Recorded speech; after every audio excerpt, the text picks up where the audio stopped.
made scratches. Like as someone who plays fantasy basketball, and as someone who is obviously wanting to be plugged in just from not just from a gambling standpoint, but from like, all right, who am I going to watch tonight standpoint?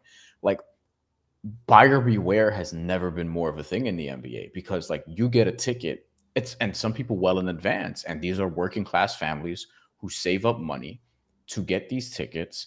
Be like, yo, this is my activity for the month because I don't have time for all this other shit. I have multiple kids, whatever. We're gonna go and we're gonna see if they're from, let's say if they're from Brooklyn, and it's like, you know, you're not paying to see Dorian Finney-Smith with all due respect, but you want to see him play against Giannis Dallas, or whoever. Let's use the Dallas Mavericks for an example. You want to see Luka. Luka Doncic is out. You want to see Luka. You want to see Kyrie. And the other day, it's like we come back from a break because like they're out of the NBA Cup. They have a mini break. And Luka and Kyrie the day before both have nagging injuries, so they're both questionable. Luka's out, and then Kyrie is scratched like during the afternoon, like hours leading up to the game. And if you paid X amount of money, they're not going to give you a discount all of a sudden just because PJ Washington is like on the marquee now and Derek Lively as opposed to that. And if you're the consumer, like, yeah, you're going to be resentful toward that. And on their behalf, like I'd be pissed. Yeah. I mean, Bryan, this ties into... This happens a lot now. Yeah. This ties into the elephant in the room. It's too many games, right? Like there's just... This is when you have an 82 game schedule, right? What game matters?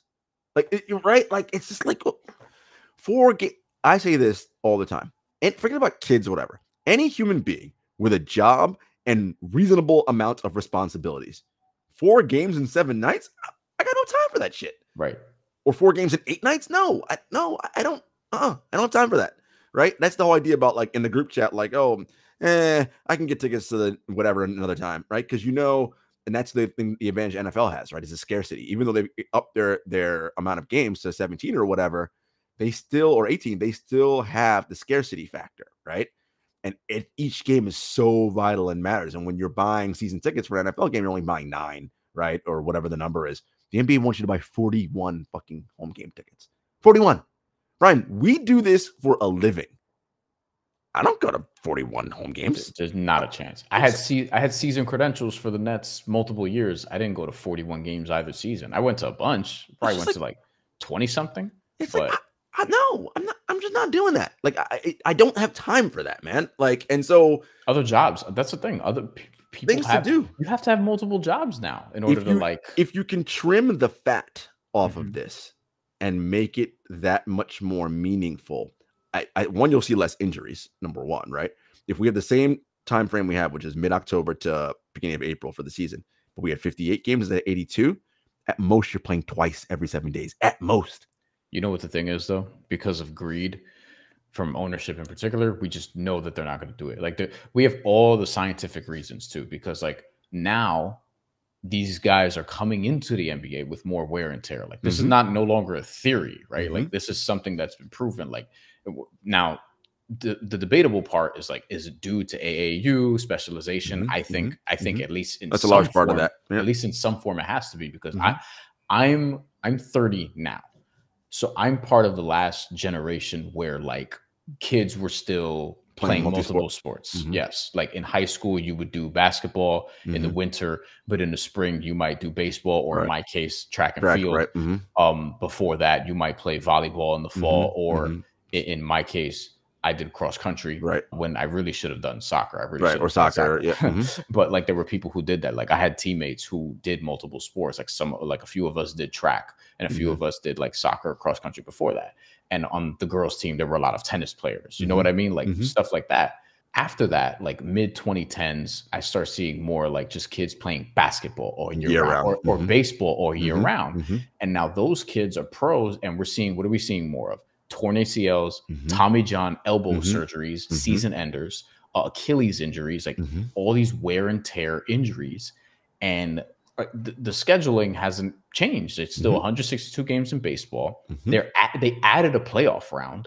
You know, they added teams that could make the playoffs. We're adding to the football schedule. It's 16, it's 17, it's going to be 18. Like we all know it's going to be 18.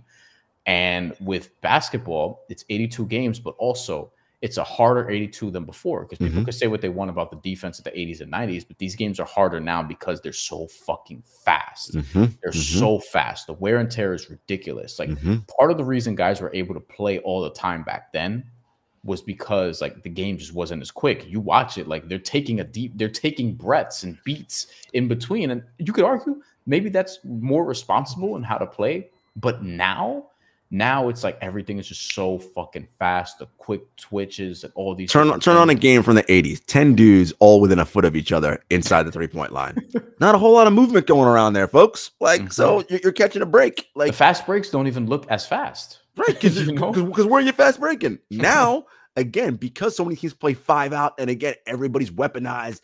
That's why you can't have big lumbering centers, because you're screwed, right? You're gonna be 4 on 5 the other end every time. Roy Hibbert no longer exists, right? And that's just the nature of the game. But I concur, Brian. Listen, I get it. Capitalists want to make their money. If you switch to a 58-game schedule, I contend injuries will decrease, which means star players will play more often, which means you can charge more for tickets, right? Because hey, whatever.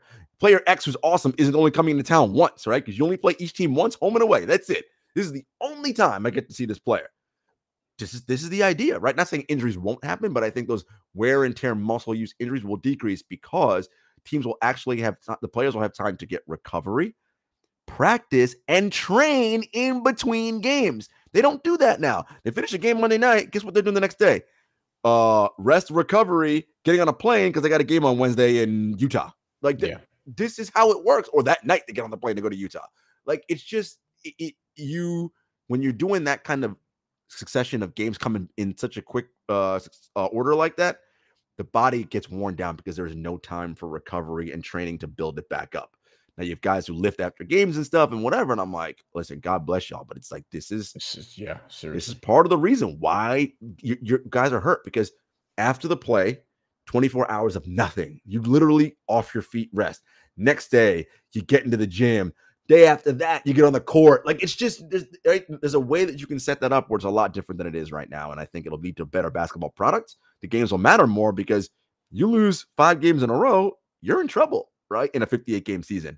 In an 82-game season, who cares, right? Like, we'll figure it out. We'll come back around, Do you think the scheduling is the most important thing? Like, if you had to change one thing in 2025, and it would take place for a while, it is just reducing the games from 82 to, I don't know, 66 or whatever number. I mean, I think that is the most important thing. I don't think it'll happen. I think the NBA really needs to think about how its partners talk about the game, how it markets it, the importance. I understand that famous people sell seats and get casuals. I understand that. But here's the thing.